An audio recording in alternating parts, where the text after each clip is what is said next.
Ça y est, nous sommes déjà en 2020. Petit à petit, le pays se réveille suite à une festivité du Nouvel An. L'économie peut déjà reprendre ce droit. Comment je connais le début de cette nouvelle année peut coïncider aussi avec la présentation du discours-programme du nouveau gouvernement dirigé par l'Alliance mauricienne.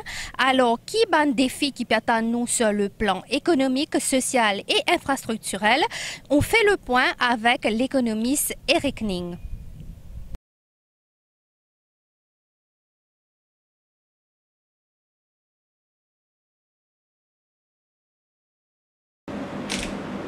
Je dirais l'année de tous les dangers. Parce que c'est la première année d'un nouveau gouvernement. Et c'est là qu'il devait faire ses preuves, il devait montrer sa vision, comme du point de vue de 5. Et que c'est là qu'il devait assurer. Là, c'est les mesures qui gouvernent pour cette année.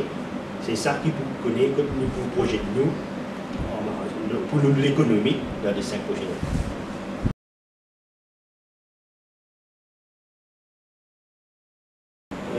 Même le contexte international il a beaucoup d'instabilité.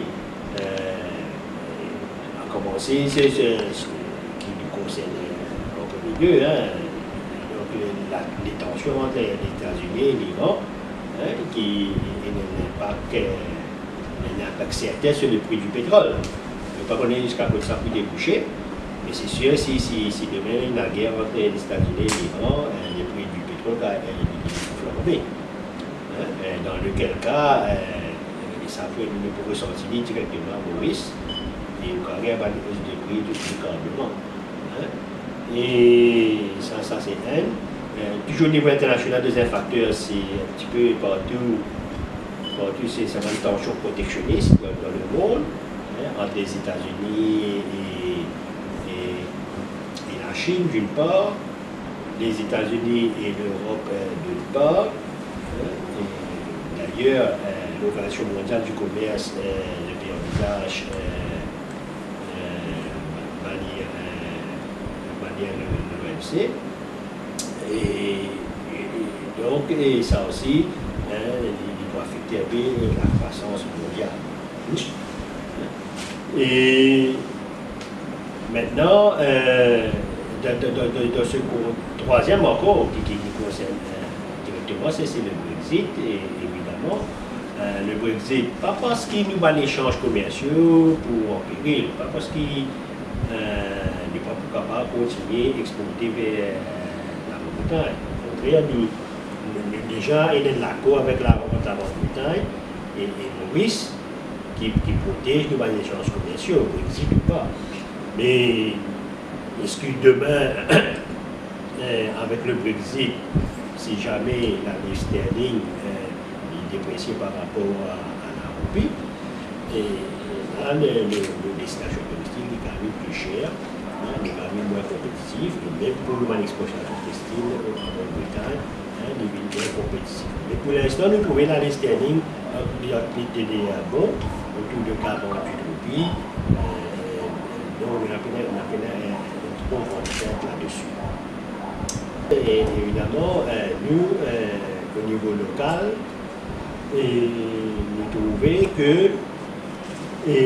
si nous regardons de deux façons, au niveau sectoriel, nous trouvons qu'il y a un secteur traditionnel, le sucre, le textile, même le tourisme et le secteur offshore. Nous préférons ça dans certaines difficultés. Le sucre, parce que le prix du sucre au niveau international est baissé. Le textile est de plus en plus difficile, et surtout que le business cost, le secteur textile a augmenté. Vous voulez nous parler et la hausse du salaire minimum qui a affecté le secteur textile. Et a fonctionné les petites et moyennes entreprises.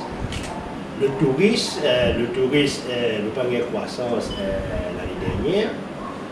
C'est à se poser la question si nous arrivons à un plafond en termes d'arrivée touristique.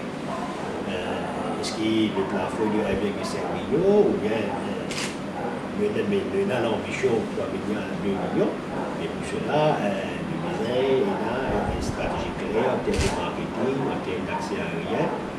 aussi en termes de l'offre de produits touristiques, que le Niger veut quand même diversifier l'offre de produits touristiques. Ça, et donc, les 4 secteurs traditionnels m'ont pensé que cette année, dans les 5 années à venir, nous devons comment consolider, mais en même temps, nous devons diversifier l'économie, parce que depuis pas mal de temps, depuis une dizaine d'années, on a vraiment gagné une diversification de l'économie mauricienne. Nous devons vers de nouveaux secteurs, surtout diversifier les services financiers, pour trop concentrer sur la banque et l'assurance, mais diversifier dans les nouveaux secteurs comme la biotechnologie, l'intelligence artificielle, les technologies financières, tout ça. Mais tout cela, nous sommes capables d'attirer la compétence étrangère. Okay. Et donc, consolidation des secteurs traditionnels, diversification de l'économie mauricienne au niveau des secteurs. Maintenant, si nous regardons au niveau macroéconomique, l'économie en général, depuis 2010, nous sommes capables de gagner une croissance de 4,0%. L'année dernière, 2019, la croissance a été révisée à la baisse, à 3,3%, la croissance économique. Si nous ne pas faire une réforme de l'économie, nous sommes capables d'arriver à 3%. Et ça, et là aussi, il y a une croissance qui est entretenue essentiellement par la consommation et l'endettement.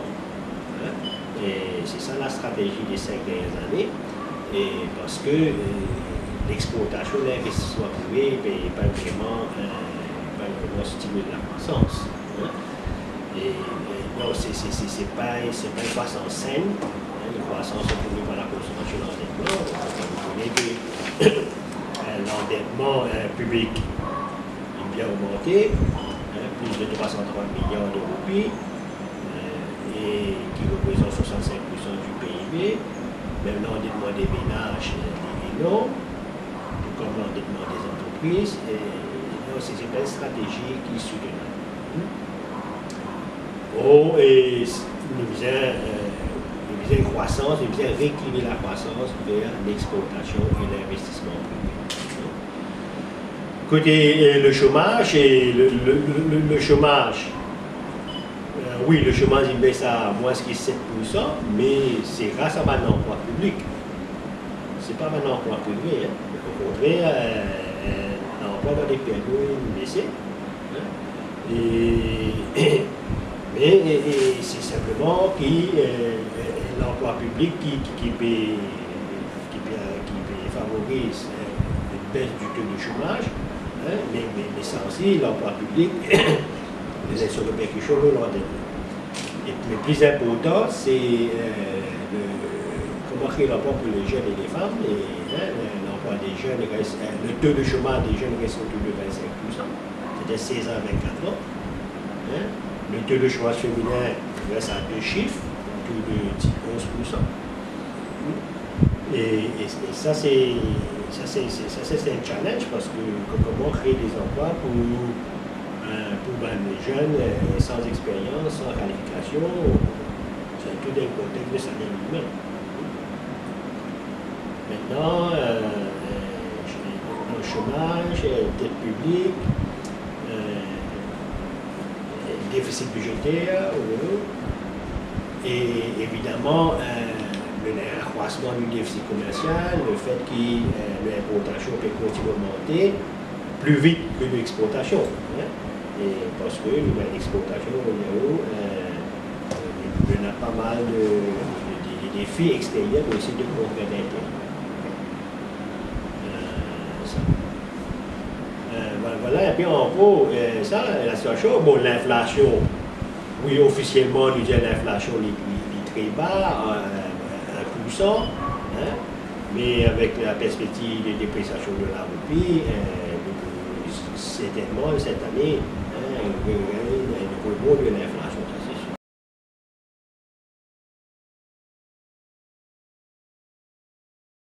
d'abord, moi, je pensais, et mon business Mauritius Indiani, l'économie vient revenir la priorité du gouvernement, vient recentrer nous ça. Et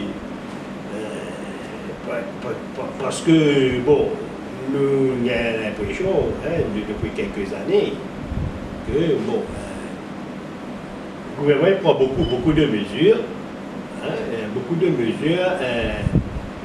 dans la perspective d'élections générales. Et que maintenant les élections sont derrière nous et que nous bien connaître comment on renforce, consolide l'économie pour donner plus de résilience pour faire face à l'analyse internationale peut dire que cette année, d'économistes d'ailleurs, c'est-à-dire que cette année, il est possible qu'il y ait une récession mondiale. C'est dans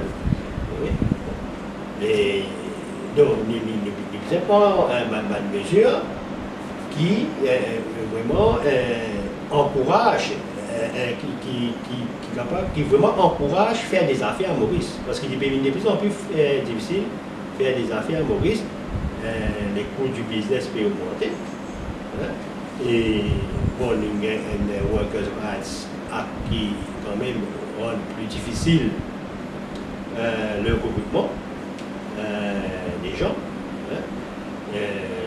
Parce qu'il y a pas mal de contraintes et sans doute c'était la loi qui avait plus de protection aux travailleurs, c'est bien, mais en même temps vous arrêtez comment créer l'emploi.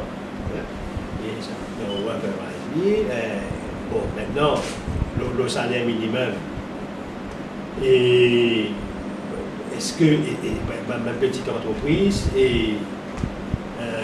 est-ce qu'ils sont capables de recruter un jeune sans formation, sans expérience, avec un salaire de 10 000 roupies? Ouais. Ça, c'est la réalité des choses qui nous a posé la question. Donc, en même temps, je pensais que le gouvernement encourage l'industrie à utiliser beaucoup plus de technologies dans le système de production. Bon, pour l'instant, depuis l'entrée du nouveau gouvernement, les choses sont plutôt calmes pour l'instant. Okay? Mais nous espérons qu'il nous parle pour nous des situations où il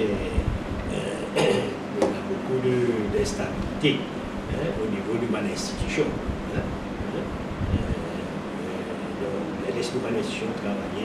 Quel genre d'instabilité? Non, nous arrêter, comment nous trouver dans le passé, comment Alvaro Soprino, le favoritisme qui nous donne au niveau FSI, au bord de Maurice, la présidente de la République, un scandale comme ça, mais j'espère qu'il va répéter. OK? Et qui a envoyé un mauvais signal à la communauté des affaires. Okay? Donc, moins de favoritisme, plus de bureaucratie, plus de méritocratie, moins de bureaucratie, mais plus de facilitation des affaires. Donc, c'est ça l'environnement qui conduit du business.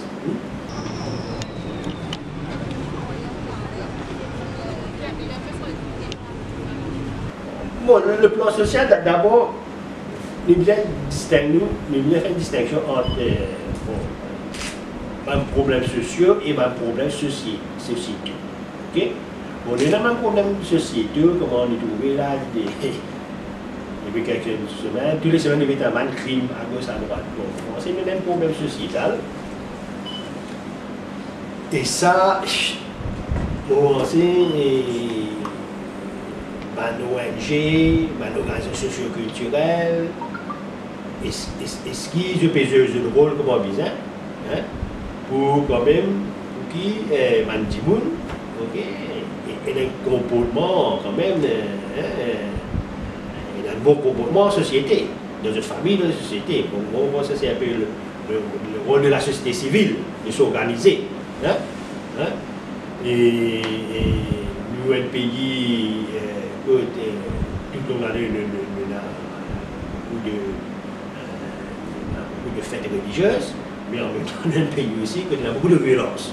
Okay? Violence envers les femmes, notamment, et qui est bon pays. C'est un paradoxe. Okay?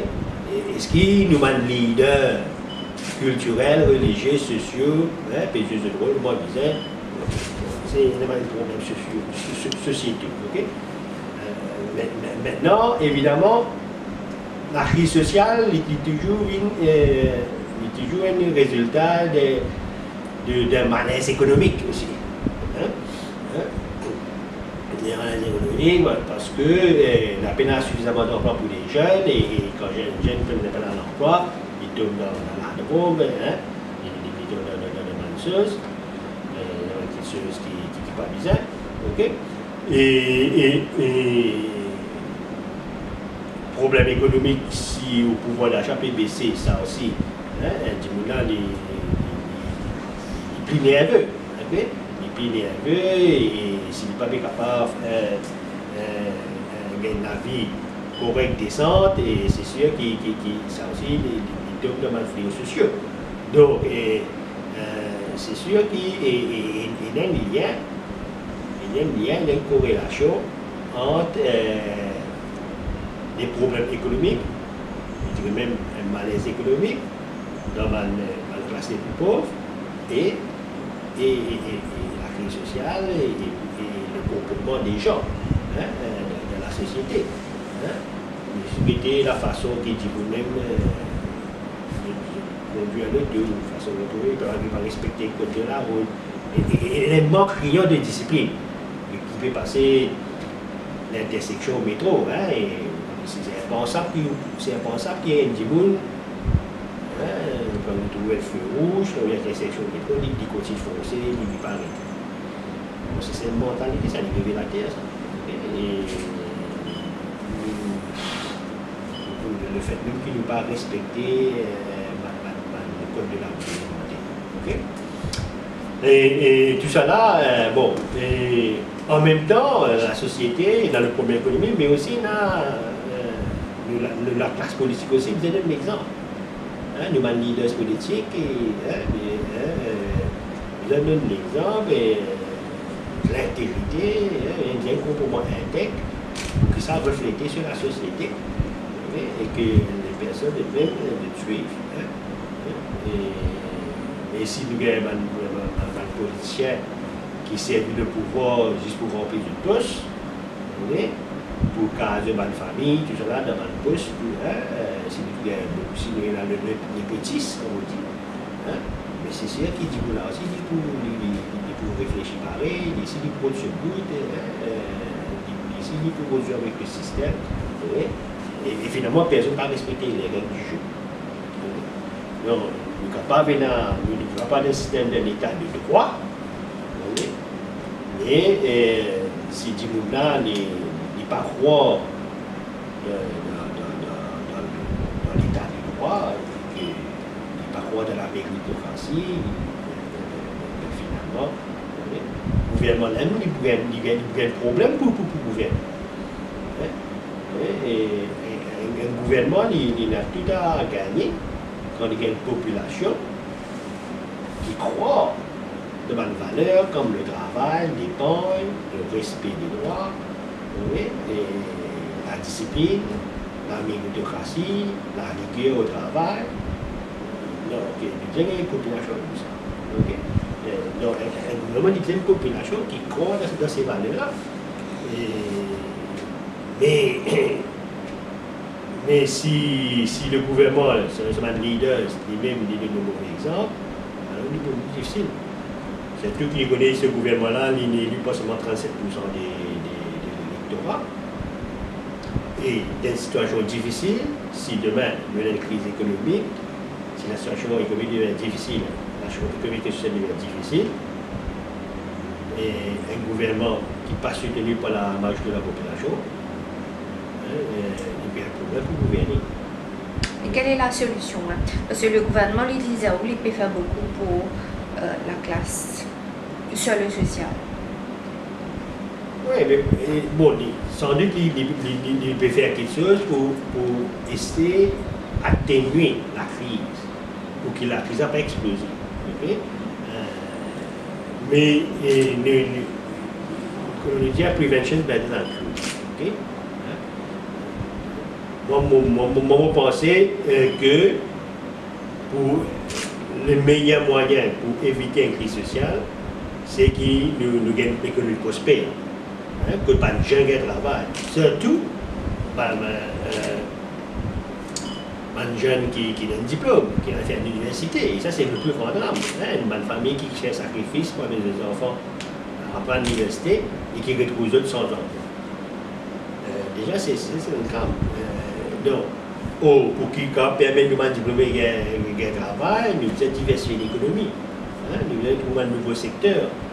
Nous devons permettre qu'il y ait une flexibilité dans l'environnement de travail, dans le secteur de travail, dans ma entreprise. Une flexibilité pour ma entreprise de recruter. On trouve beaucoup de rigidité avec le Workers' Rights Act. Beaucoup de rigidité. Donc, oui, le gouvernement est capable d'amener une solution palliative. On va dire oui, mais on peut construire la case, un logement social, on peut faire ceci là, on peut donner une subvention, ceci là. Mais tout ça là, il y a une quoi payer tout ça. Okay? Et je préfère qui nous gagne des économies prospères, qui nous peut produire, nous peut exporter, nous peut investir, nous peut créer du pouvoir d'achat, nous peut créer un emploi des jeunes. Et Dimouna, par lui-même, il construit sur la case, par lui-même, il peut gagner sur la vie. Il va dire dépendre du gouvernement. Oui. Donc, quand tout le monde commence à dépendre du gouvernement, de l'allocation sociale, tout ça, mais là, il y a un mauvais signe. Ce n'est pas une question qui le gouvernement peut faire quelque chose. C'est une question qui, il y a de plus en plus de gens qui peuvent dépendre du gouvernement, et ça, n'est plus mauvais.